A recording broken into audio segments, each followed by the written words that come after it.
I would have had to burn the book. My heart was breaking for him in this book. It's actually not my favourite. I think Sally Bruni might have been a one-hit wonder for me. Hi guys, welcome back to my channel. In today's video, I'm going to be going through every single book that I've read so far in 2026 and reviewing them in one sentence. It'll probably be a few sentences. When I'm filming this, it's currently the 7th of June. It currently says I'm on track to meet my goal of 65 books, but I'm currently on 27 books. So the video for the second half of the year is probably going to have a lot more books in it than this half. Fingers crossed if I actually manage to complete my reading goal, which I might not. Without further ado, let's just get into it. So the first book I started the year on, oh my god, I'm really scared of this pile falling, was Wild Reverence by Rebecca Ross. So I'm not even going to go into what these books are about. I'll tell you it's a fantasy romance and it is a prequel to the Divine Rivals series, but I'm not going to deep dive into the plot. If you want to see deep dives into the plot and a deep dive review of these books, then you can check out all my wrap-ups. I do one every other month and they have a in-depth review of every book that I've read for the past 2 months. This one I would say slow-paced, but it was very whimsical and a great start to the year. Next book is Game Changers by Rachel Reed. This one is the first book in the Heated Rivalry series. It is called the Game Changer series, but it's more widely known as Heated Rivalry. I thought that it was really fun, very different for me, a little bit too spicy for my usual liking, but that is like the Heated Rivalry series and I knew that going into it.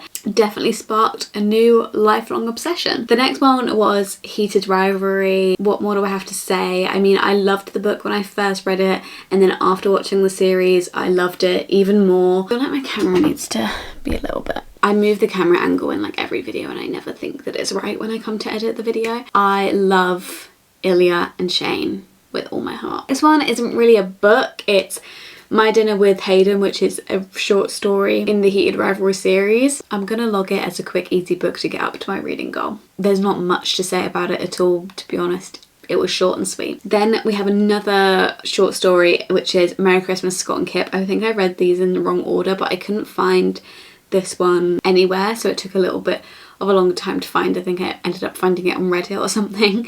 But this again is a little short story, short and sweet, just about Scott and Kip's first Christmas together. Next I read Alchemy of Secrets by Stephanie Garber. This one is a fantasy book from the author of Caraval and Once Upon a Broken Heart, and I do love the first book in Caraval, the other two not so much, but I love Once Upon a Broken Heart.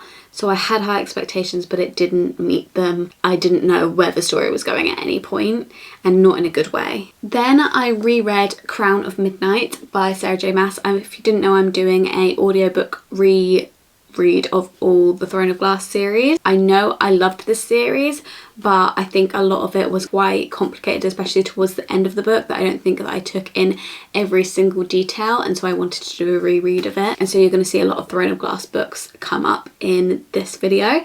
This one, I would say I love being in the earlier point of view of all our characters. I just love meeting them, and the earlier books are so much less at stake, which obviously it has its positives and its negatives, but I just think it's so comforting to be back with your characters before everything like goes mental.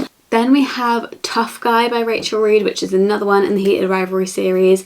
These all start to blend into one, but I'm pretty sure this one was Ryan isn't really enjoying hockey anymore, and I actually enjoyed that we had a little bit of a spin on the series, because obviously you're reading a lot of hockey romance books and it gets kind of samey, but this one was a bit different in the way that our main character wasn't actually obsessed with hockey anymore, and I quite enjoyed reading that kind of side of it. I was getting kind of done with the romance side of it because I feel like I'd read so many, but seeing a different point of view from a character that we've seen previously was quite interesting, and seeing that reflection on how he was feeling was very different to the other books, so I enjoyed that part. Then we have Common Goal by Rachel Reed. Which one was this one? This is what I mean, they all start to blend into one at this point. I think I started to get a little bit over it. Still fun, it was still a quick read, like they're not like massive long slog of a books, like they're very fast to get through, so it wasn't like a big deal, but I do think I was getting a little bit sick of the whole hockey thing by this point. Next thing I read was Dance of Thieves, again a reread. This one I reread because my friend annotated Valve Thieves for me, and so I wanted to reread this before I then reread Vow of Thieves again.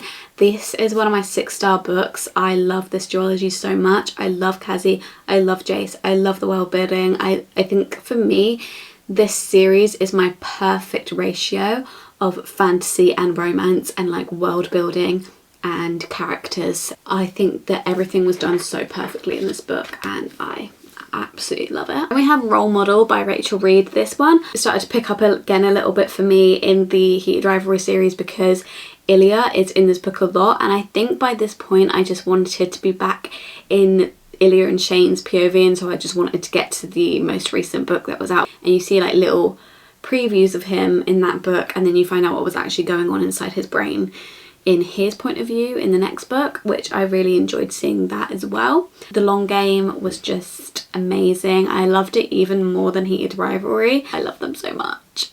And I love Ilya with all my heart, and my heart was breaking for him in this book. Another Throne of Glass reread, Heir of Fire. This one is where the story, I think, really starts. A little bit more dramatic and a little bit more high stakes. So I do enjoy that. We meet a lot of new characters. Some of my favourite characters appear in this book. It's a real turning point of the series, this one. Next, I read Crooked Kingdom. This one is the second book in the Six of Crows duology, so it's the final book. I think I didn't enjoy it as much as Six of Crows. Maybe I expected a little bit too much from the romance story in this book and I wanted a little bit more of that, but obviously like this book is also about the heist that this group is performing and the dynamics between the whole group and not just the love interest, which is what I love about it.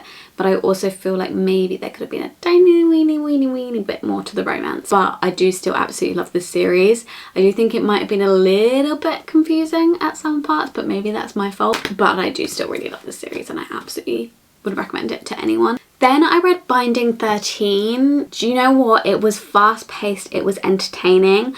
I will be watching the series. I am quite excited for the series, but I'm not continuing with the books just because when I'm reading it, I feel like it's more, I can picture it as like a script for a TV show. I think it will do so much better as a TV show, but for me, I don't really enjoy reading it as a book. Then I read The List of Suspicious Things. This one, I would say I absolutely loved it, but go in with the right expectations. Maybe read a little bit about the book first. It's basically based on the Yorkshire Ripper, who, if you didn't know, was a serial killer, and our main character is like a young girl investigating, trying to find out who he is so her family doesn't move away from Yorkshire. I didn't remember what his name was, and so I thought that he was going to be one of the people that she was talking about, when obviously, like, I think you're supposed to know that he's not. So I think go in with the right expectations, but even when I was going in with the wrong expectations, I still really enjoyed it. And it was just like a fun, cozy mystery with actually a lot of depth to it as well, because it's based on real life experiences. Next book is Vow of Thieves by Mary E. Pearson. Again,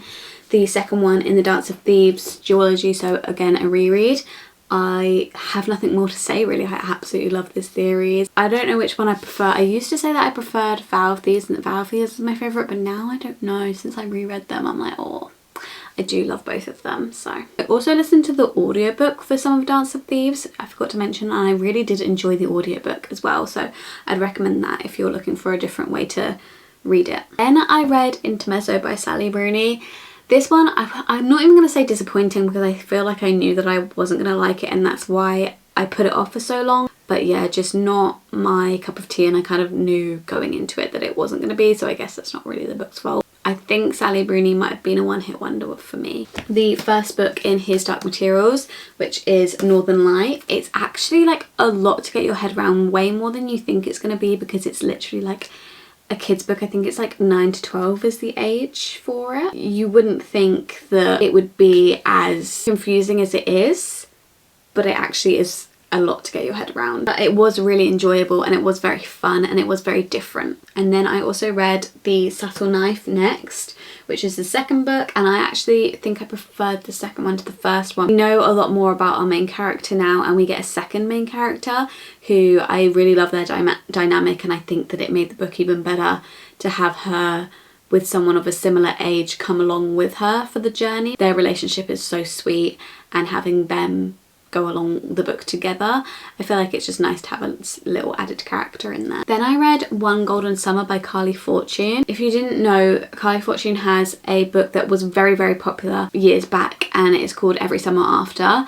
And in that there is a brother who kind of does something quite terrible. I'm not going to go any further than that because I don't want to spoil it. Then gets his own book in this book, and it's like him when he's 30, whereas in the first book I think he's like, it's like flashbacks to childhood, so he's like a child. Feels so much guilt for what he did in the first book and how he's grown so much from that. I really did enjoy seeing that because it's a little bit slimy in the first book. I think it made a really good romance to have like a little bit more depth to the main character, because I feel like a lot of the time authors are kind of scared to make the male characters do anything that could be slightly morally wrong, like even at the tiniest bit. You know, we love reading about men who are absolutely perfect because it doesn't really exist in real life, but it wasn't anything that I'm gonna like remember for the rest of my life. Then I read the final book in his Dark Materials, which is the Amber Spyglass.